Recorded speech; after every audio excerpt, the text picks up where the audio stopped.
my country lay within a vast desert. When the sun rose into the sky, a burning wind punished my lands, searing the world. And when the moon climbed into the dark of night, a frigid hail pierced our homes. But the winds that blew across the green fields of Hyrule brought something other than suffering and ruin. I coveted that wind, I suppose.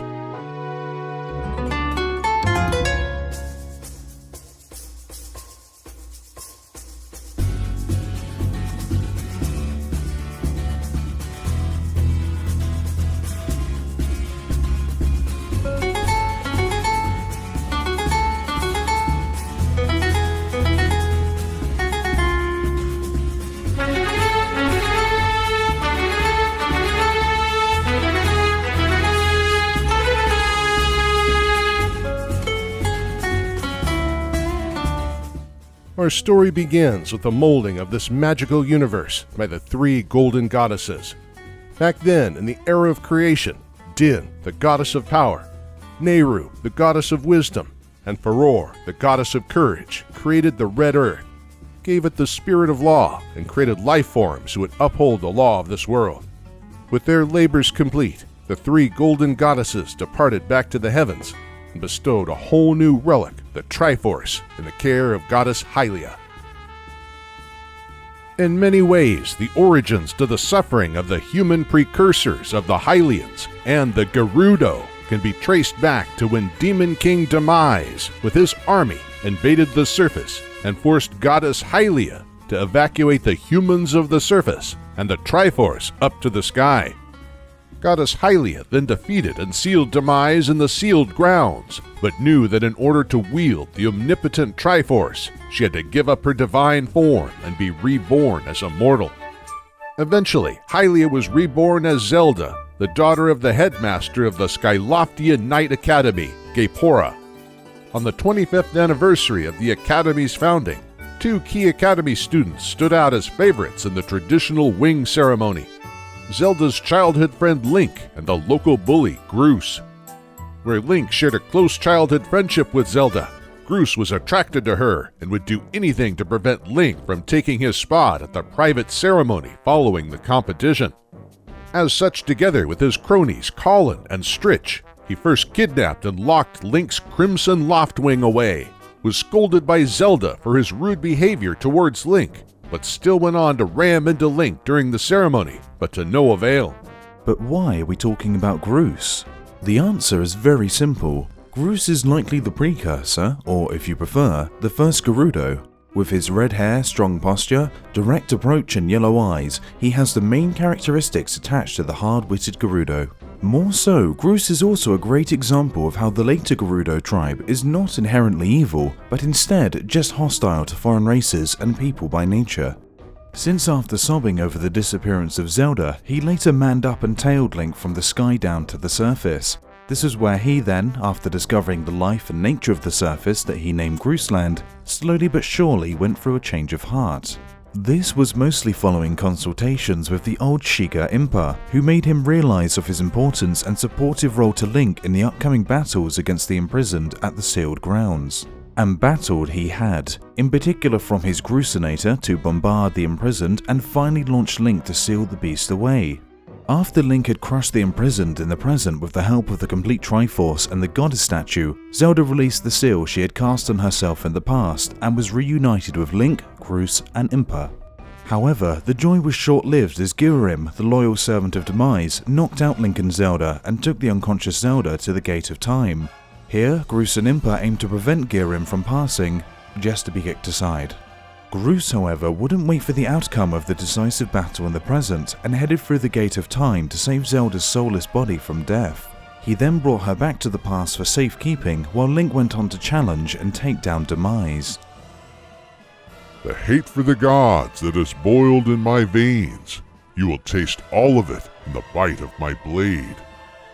To Demise's disbelief, he instead got a taste of the Master Sword, but would not let Link have the final word as he cast a lasting curse on Link, Zelda, and their descendants in his final breath. Though this is not the end, my hate never perishes. It is born in a cycle of no end. I will rise again. Those like you, those who share the blood of the goddess and the spirit of the hero, they are eternally bound to this curse. An incarnation of my hatred shall ever follow your kind, dooming them to wander a blood-soaked sea of darkness for all time. Despite being unaware at the moment, these fateful words would lead to great tragedy for Groose's descendants, tragedies that would make Impa's passing upon Link, Zelda's, and Groose's return to the present seem like nothing. Even so, Groose grieved the most over the loss of Impa as he shared close ties with the old Sheikah Guardian prior to decisive battles against Girahim and Demise. Groose let Link and Zelda settle down at the sealed temple and grounds, but upon his departure back to the surface after a brief return to Skyloft, must have decided that he didn't wish to be under the rule of Link and constantly reminded that he couldn't have his Zelda. No, Groose, as indicated by his desire to name the surface Grooseland, desired a land of his own, and he likely found it in the rich in time stones Lanayru province. Here he would create his own kingdom and find a fitting name for his people from the Gerudo dragonfly, which is native to the Lanayru province. That, or having one of his people or even descendants suggesting it, as Grooseland likely didn't age really well with the people who resettled the land. Regardless, a split among the humans had taken place as the humans of Skyloft, who slowly returned to the land of their forefathers, became Hylians or Gerudo. Despite his will to rule, Groose had no bad feelings towards Link and Zelda after their common quest, and likely the first Gerudo had no issues trading with the Hylians, including timeshift stones. This business was lucrative for both sides. The Time Stone's time-bending abilities were of interest to the Hylians, while for the Gerudo, they were a way of enriching themselves and keeping their province full of small areas of fertile land and water sources where crops could be grown. Water could also be extracted and timeshift stones mined by robots. A good piece of evidence showing the mining business along with the connection between the Gerudo and Hylians is the Ocarina of Time, which Hyrule Historia confirms was likely crafted from the Time Stones. At the same time, it appears that Gerudo stayed away from Hylian affairs, such as when Sheikah interlopers attempted to seal away the Triforce and were then banished to the Twilight Realm through the Mirror of Twilight. The same goes for the hiding of the Triforce in the newly constructed Temple of Time, and within it, the Sacred Realm. The memory of the Triforce slowly faded away after the descendants of First Link and Zelda founded the centralized and highly feudal Kingdom of Hyrule.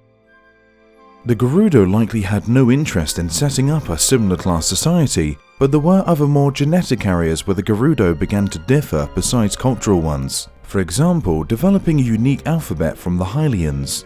This is shown as the Gerudo adapted to the burning climate of desert by developing a darker skin color than that of Hylians. However, increased isolation from Hyrule would soon come at a great cost. The few time stones from the Era of the Sky couldn't stay active forever, and slowly but surely, all of them lost their ability to reverse time, and with it, the few fertile areas of Lanayru were consumed by the growing deserts and wastelands. The only exception being a little oasis located next to the most important Gerudo temple, the Spirit Temple, raised in honor of their own goddess of sand. But due to the more and more inhospitable climate, the Gerudo had to relocate to a fortress closer to the border with the Kingdom of Hyrule in Gerudo Valley, where they had access to water streaming down from Zora territories to Lake Hylia. This and the tiny oasis at the Desert Colossus was what kept the race alive. The harsh conditions and then the second genetic tragedy of only giving birth to one male every 100 years turned the Gerudo into a near completely female, but at the same time highly disciplined and militarized society, fighting every day to survive and naturally serve their king as long as he was alive. According to Gerudo law, all born males were destined to become kings. Without crops, natural resources, and for long spans of time, no male to reproduce from, the females were forced to steal from Hylians and used Hylian peasants and young Hylian males to turn them pregnant. In other words, if necessary, the desert-dwelling race could embroil Hyrule in flames and blood. But as long as peace lasted during the Force Era, the warriors preferred to limit their contact with Hylians to theft and sex. Other than that, the Gerudo were only bent on defending their borders and worshipped the goddess of sand. The only race who didn't call them out as thieves and prostitutes of Hyrule were the Sheikah of Kakariko, who continued to maintain the good ties that likely stretch back all the way to the era of the sky. Evidence of this relationship are the many Gerudo symbols found in the Shadow Temple. Eventually, the connection of the Gerudo and Sheikah stretching back to Groose and Impa will result in a possible alliance against the Hylians. Like with all other things, peace couldn't last forever, and eventually Hyrule became embroiled in war. No confirmed source speaks of how it broke out, though there are theories that it had to do with the mistrust between the Gorons and the Zoras. For a long while, this conflict was likely only between the two humanoid races, and the Gerudo stayed out of the conflict as they knew that the Hylian Knights would get involved the minute armed Gerudo forces crossed Zora's River. Meanwhile, the two most central and elderly figures of the Gerudo were Kome and Kotake, two powerful Gerudo witches who had kept themselves alive with magic for around 350 years, and thus had outlived any other Gerudo female. With these magical powers and their sorcery over fire and ice, they controlled the Gerudo tribe until another Gerudo male, Ganondorf Dragmire, was born into the tribe. Koume and Kotake took care of the newborn to prepare for the responsibilities expected from the Gerudo king. The two old witches quickly realized that their new king was unlike any prior male Gerudo, as he early mastered magic wielding, was intelligent, cunning, skilled on the battlefield, and most importantly, ambitious. Unbeknownst to Ganondorf, he was Demise's reborn hatred. Unlike previous Gerudo kings, Ganondorf was determined to end the misery his people lived under, and saw that their allegiance to the Hylian crown didn't bring any benefits. Quite contrary, it was an obstacle to expansion into fertile territory. After being in the middle of the crossfire of the Goron and Zora War, the Sheikah likely rebelled against the ongoing war and the increased Hylian influence over their territory.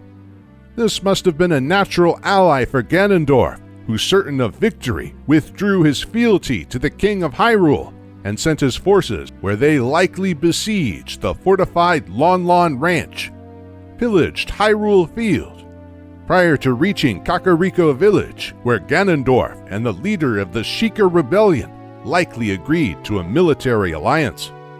Sheikah rebel warriors with Ganondorf's Iron Knuckle Knights and Gerudo warriors must have been a prospect that made the King of Hyrule finally put an end to the war between the Gorons and the Zoras. It was at these troubled times, when the Hyrulean civil war of countless eras ravaged at its worst, that the hero of time was brought by his mortally wounded mother to the Lost Woods and Kokiri Forest.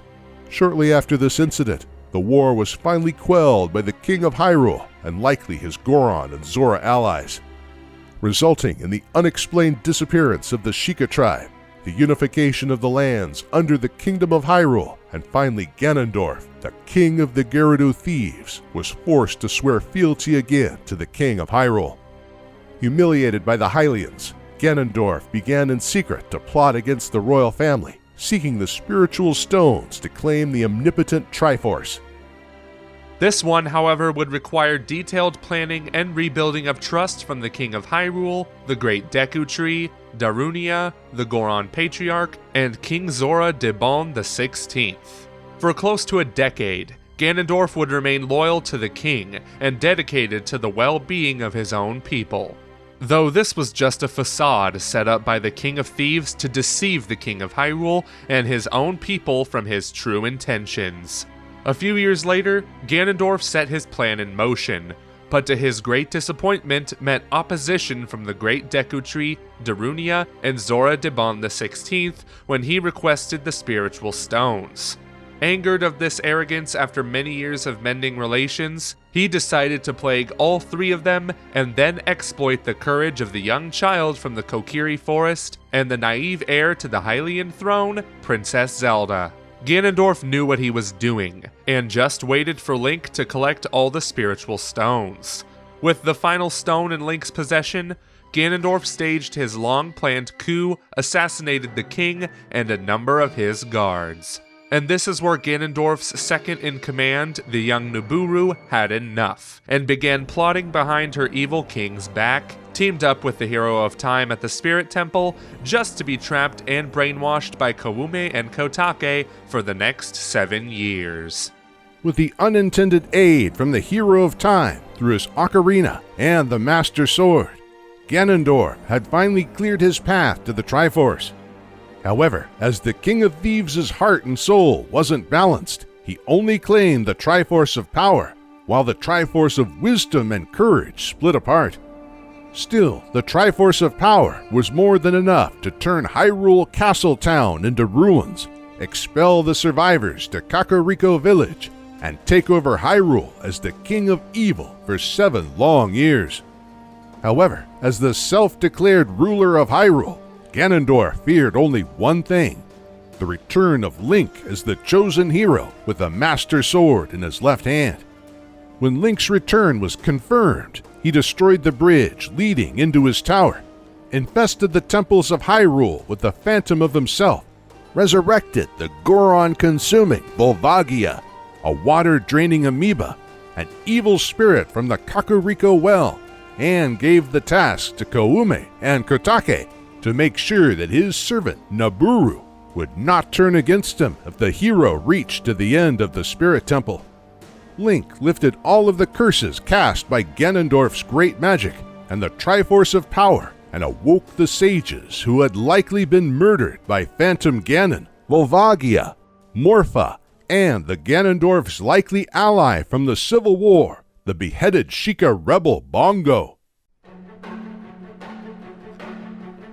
As for the Gerudo, they started to act strange after the brainwashed Nabooru returned and began turning the entire race against everyone with the exception of Ganondorf. As one of the carpenters put it, when Nabooru was a lone wolf thief, she never stole from the weak.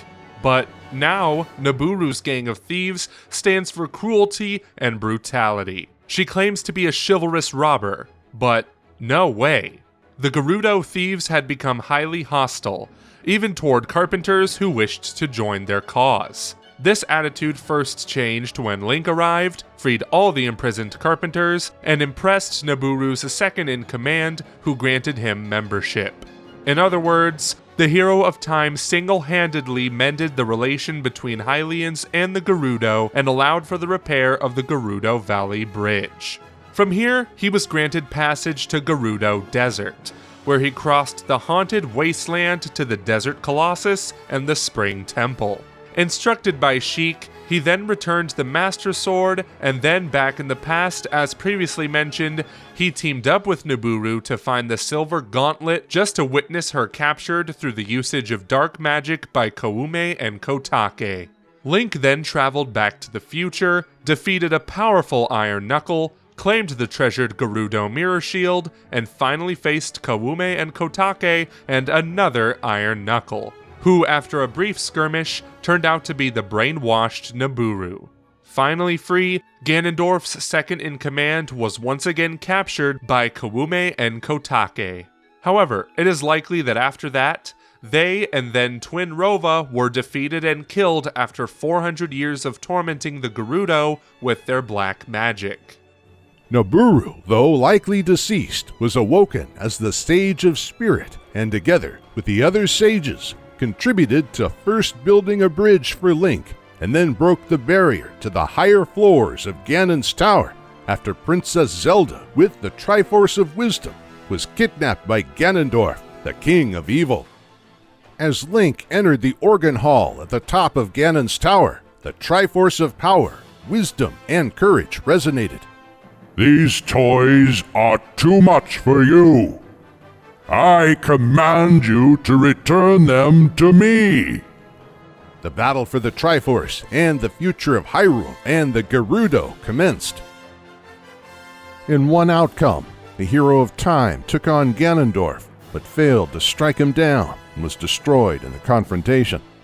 The triumphant Ganondorf extracted the Triforce of Wisdom from Princess Zelda, the Triforce of Courage from the corpse of the hero, and transformed into the Demon King Mandrag Ganon.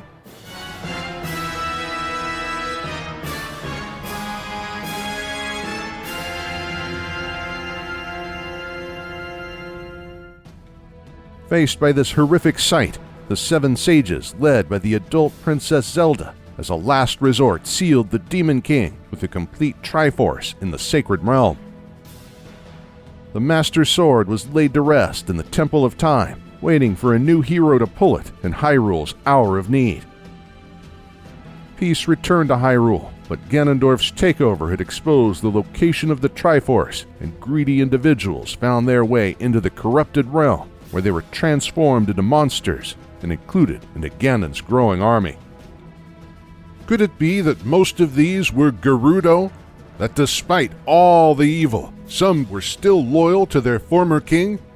It is quite possible, and as such, it is also possible that they, upon turning into monsters, took part in the imprisoning war against the Gerudo, who became loyal subjects of the King of Hyrule. Gerudo versus Monster Gerudo, one loyal to the race and the other to Ganon. This clash might have resulted in the destruction of the Gerudo as we know it.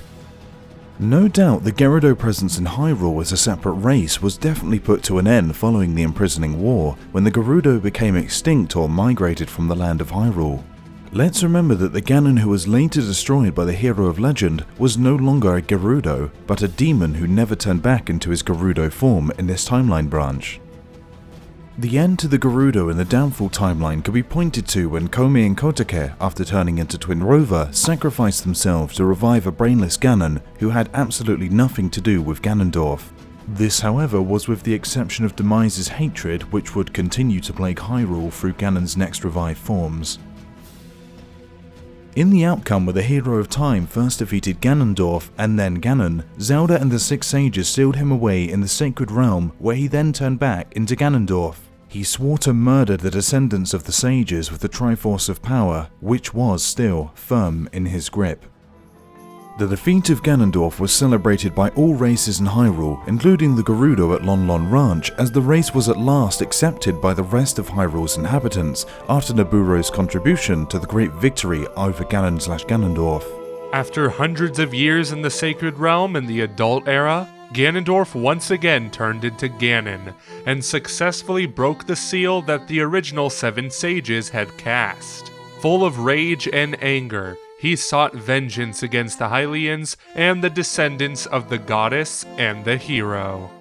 This led to a bloodbath without equal, and forced the incumbent King Daphne's Nohansen Hyrule to seek intervention from the Golden Goddesses, with the Great Flood being its ultimate consequence. But were the Gerudo still around at this point? Yes, and they also survived the flood, setting up a new life as pirates in a new fortress. A clue confirming this comes from Tetra, or if you prefer Princess Zelda of the Era of Winds herself, when she talks about the Forsaken Fortress. What I know is that long ago, it used to be a hideout of a no-good group of pirates we used to compete with. Could it really be the case? The eye-like symbol looks like an evolved form of the Gerudo crest, and the location of the Forsaken Fortress is, you guessed it, in the top northwestern corner in the Era of the Great Sea. Then what happened to these Gerudo pirates? Most of them likely died after refusing to cooperate with Ganondorf after he turned back to his former self from his Ganon form and made it up to the fortress. And those who didn't fall to Ganondorf's blade and magic most likely escaped far away from what used to be Hyrule to avoid Ganondorf at any cost. As for Ganondorf, he must have realized that his deep hatred led to the destruction of everything from Hyrule to his own people. It was time to end the beast within and rather show a more human side to obtain his new goal. Use the Triforce to bring back the Hyrule he once ruled. Unlike last time, where he intended to overthrow the royal family, he actually thought that he was doing the people of the Great Sea a favor by bringing them back to their home, Hyrule. Even so, to prevent another defeat, he went on to kill the sages of earth and wind, to not be taken down by the descendant of the hero of time and the fully powered Master Sword at the first possible occasion. With the threat of the fully powered Master Sword out of the way, he began the search after the descendant of Princess Zelda by kidnapping young girls, including Tetra, who ultimately swapped places with Errol from Outset Island. As Ganondorf had presumed, the hero of the winds pulled the unpowered Master Sword and failed to strike him down. Well aware that next time he would have to face him and the fully powered Master Sword, he kidnapped Zelda from Hyrule Castle and brought her to his tower.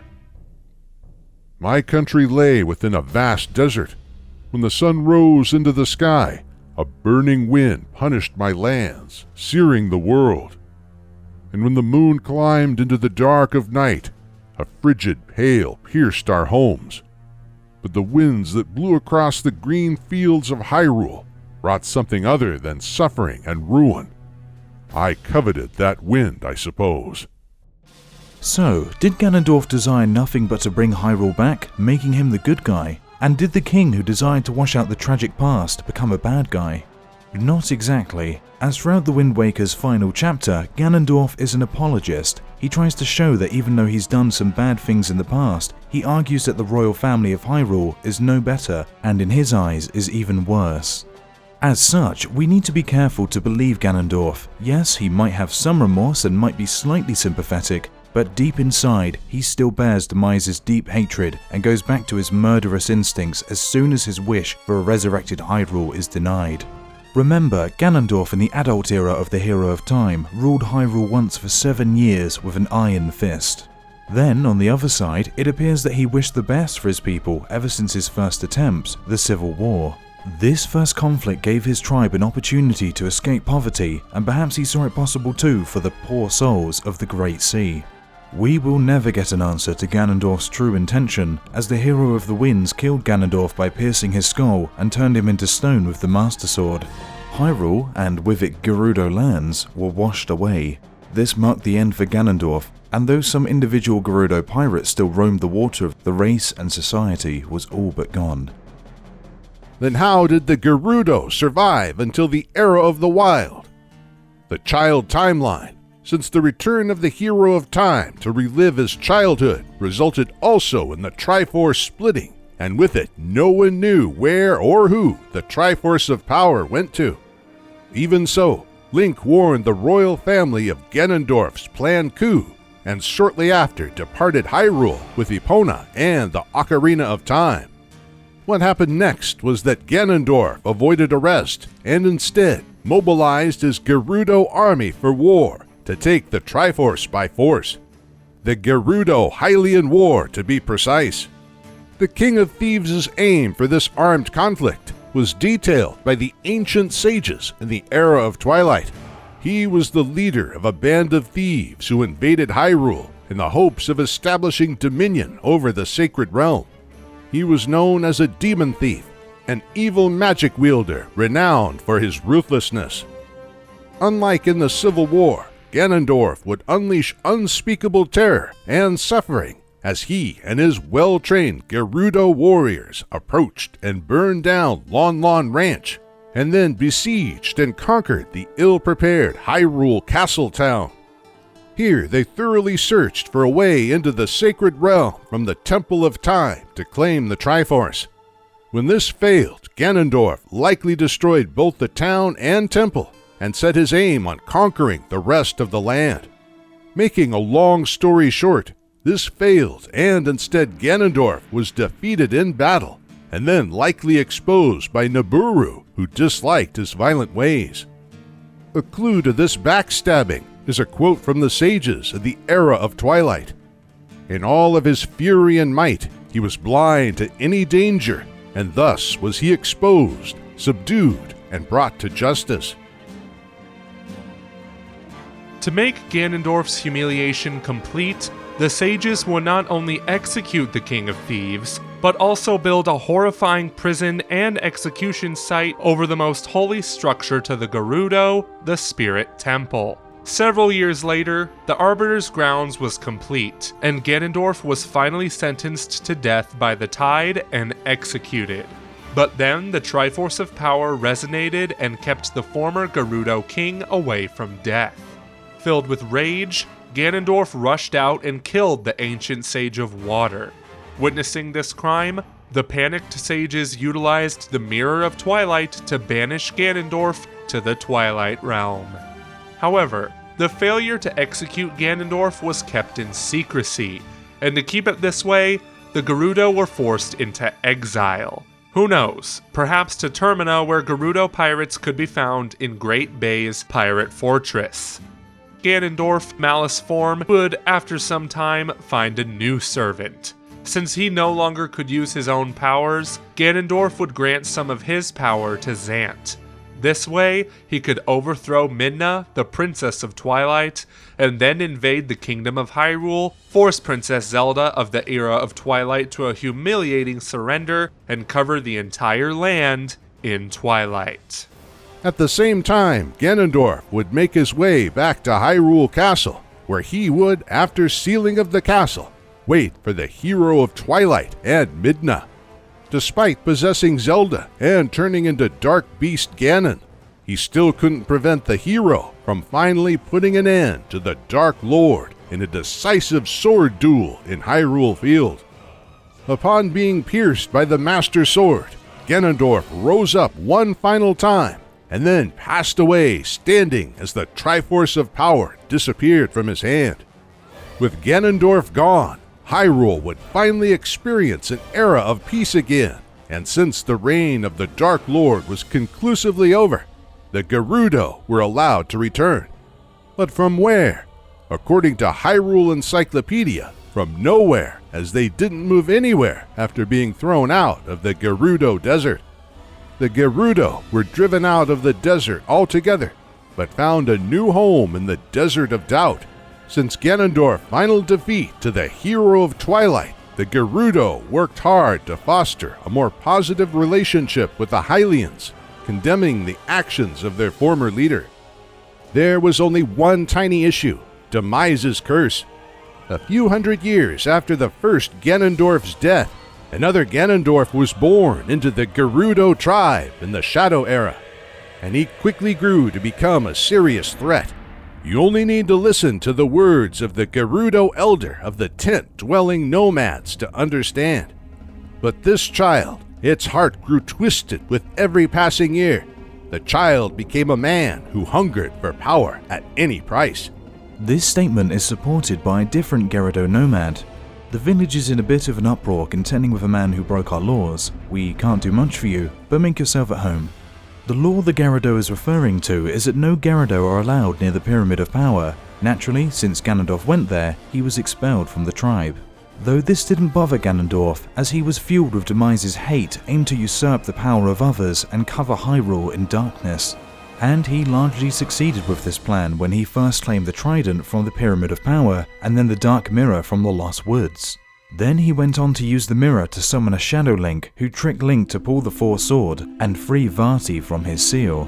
Though this was just a distraction, as Ganondorf's main goal was to use the Trident to transform the Knights of Hyrule into demons and then make his way into the Dark World.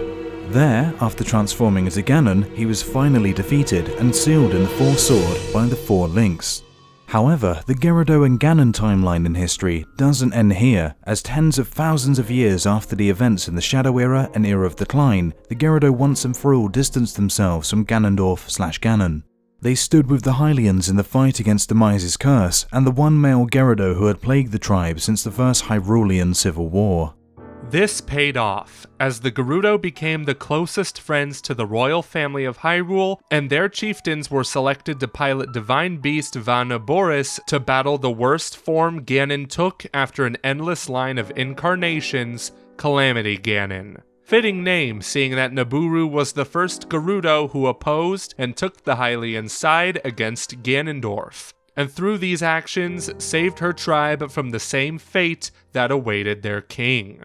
It is unknown how many times the Gerudo supported the princess and heroes of Hyrule in their battles against Calamity Ganon, but what we know from the ancient scrolls is that a little under 10,000 years after the last successful battle against Calamity Ganon, the Gerudo society flourished like never before. Following countless generations of peace, close relations, and friendship with the royal family of Hyrule, the Gerudo returned to their former homeland in the Gerudo Desert, as the shameful Arbiter's grounds rotted away, and the Gerudo erected an impressive walled town in the middle of the desert with access to water, stored the Gerudo heirloom, the Thunder Helmet, a well-trained garrison of warriors, and a central marketplace where the female merchants of Hyrule and Gorons could exchange goods.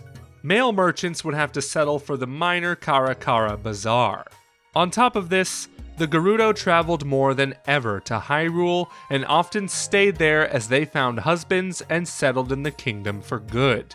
The increased migration and mobility of the Gerudo was possible thanks to good relations with all of Hyrule's races, but also seal surfing, which allowed for quick and efficient transportation across the vast desert. This one could be used to quickly reach the edge of the desert and the monuments and temple commemorating the 7 heroines. These likely depict Nabooru and the latter Gerudo champions of the divine beasts, all of them central Gerudo figures who opposed Ganondorf, Ganon, or Calamity Ganon. The Gerudo were proud as never before, with a strong and wise chieftain, Lady Urbosa. She despised the traitorous Yiga clan of Sheikah traders who had settled down close to the Gerudo and were a constant threat to any visiting Hylians who the Yiga despised. Urbosa had good reasons to hate the Yiga, as they were the sworn enemies of the royal family of Hyrule, and the Sheikah of Kakariko and supporters of Calamity Ganon were also her worst enemies. In part since she was a close friend to the Queen of Hyrule, whose early death had a great impact on Urbosa.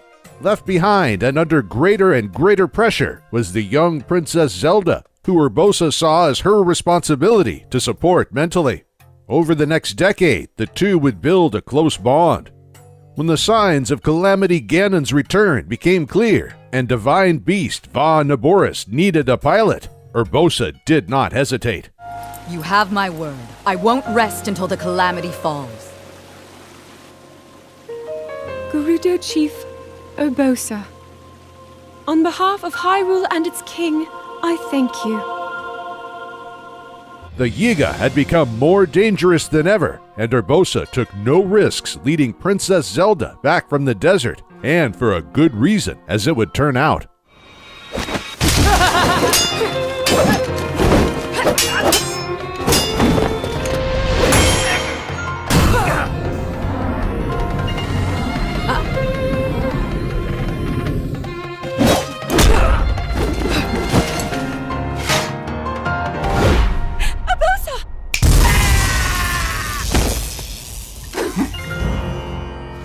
Out of respect for our princess, you may keep your lives. Throughout the struggles to unlock her own power, Zelda would, on several occasions, reach out to Urbosa, the Master of Thunder, through Urbosa's Fury for guidance and mental support. At the same time, she also had much respect for the Hylian champion Link, who she advised, including cross-dressed to get inside Gerudo Town, and even pushed on Zelda whenever there was an occasion for it. After all, she would need a man in her life to continue the royal line, and the Gerudo chief couldn't serve as a surrogate mother for all eternity. Unfortunately for Lady Urbosa, her time witnessing Link and Zelda growing closer to each other was cut short, as she, following Calamity Ganon's attack, was trapped inside Divine Beast Va Naboris and killed by Thunderblight Ganon. Here, after the fall of the Kingdom of Hyrule, her soul would wait for Link's return so that she could fulfill her promise to Princess Zelda. Luckily for the Gerudo, they escaped the horror of the Guardians, who were not able to reach their lands. The only casualty besides the emigrated Gerudo residing in the Kingdom of Hyrule on that day was their chief, Urbosa. Other than that, thanks to Zelda's stand against Calamity Ganon, the Gerudo for the most part escaped the Calamity and sustained no material damage. The highly lucrative Hylian market was gone, but in its place came a new one from Hateno, who had escaped the Calamity and the corrupted Guardians thanks to Link, Zelda, and the brave defenders of Fort Hateno. 100 years passed and the awoken Link returned to Gerudo Desert, used the old cross-dressing trick to sneak inside Gerudo Town and meet Lady Riju, the current chief of the Gerudo. Here he was busted and nearly punished by her personal guard Beliara, but after realizing that he was the last remaining champion from a century prior, they instead tasked him to retrieve the Gerudo heirloom, the Thunder Helm that had been stolen by the Yiga clan. This one was likely stolen to prevent Riju and Link from accessing the enraged Nabooru, and instead force a confrontation with the Hylian champion in their hideout.